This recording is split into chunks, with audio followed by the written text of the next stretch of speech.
ஆடி மாதத்தில் வர கிருத்திகை ரொம்ப பேருக்கு டவுட் இருக்குது. என்னைக்கு வருது, கரெக்டான டேட்டு சொல்லுங்க, நிறைய பேர் கேட்டிருக்கீங்க.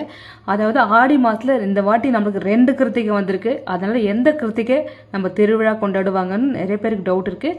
ஸோ இது ஆடி மாதத்தில் வருது. அதாவது ஆடி 4ஆம் தேதி, ஜூலை மாதம் 20ஆம் தேதி கிருத்திகை நட்சத்திரம் இருக்குது. அது வந்துட்டு பொதுவாக மாதம் மாதம் வர கிருத்திகை நட்சத்திரம். ஸோ திருவிழா வந்துட்டு அன்னைக்கு நடக்காது. ஆகஸ்ட் 16ஆம் தேதி சனிக்கிழமை வருது பார்த்தியா, அந்த கிருத்திகை தான் நம்ம பொதுவாக கொண்டாடுவோம். எல்லா கோயிலும் அன்றைக்கி தான் நடக்கும். ஸோ இதில் எந்த குழப்பம் தேவையில்லை. ஆகஸ்ட் 16ஆம் தேதி தான் கிருத்திகை நட்சத்திரமும் ஆடி திருவிழாவும் அன்னைக்கு தான் வருது. இது என்ன கன்ஃபியூஷன் ஆகிடுச்சு நம்மளுக்கு, ஆடி மாதத்தில் 4ஆம் தேதியே ஒரு கிருத்திகை வருது, ஆடி மாதம் 31ஆம் தேதி கிருத்திகை நட்சத்திரம் வருது. 2 வரதுனால எல்லாரும் குழம்பிட்டீங்க. ஸோ கரெக்டான டேட் வந்துட்டு ஆகஸ்ட் 16ஆம் தேதி தான் திருவிழா, ஆடி காவடியெல்லாம் எடுக்கிறது. ஜூலை 20ஆம் தேதி வந்துட்டு பொதுவான கிருத்திகை நட்சத்திரம் விரதம் இருந்து வழிபடுறதும்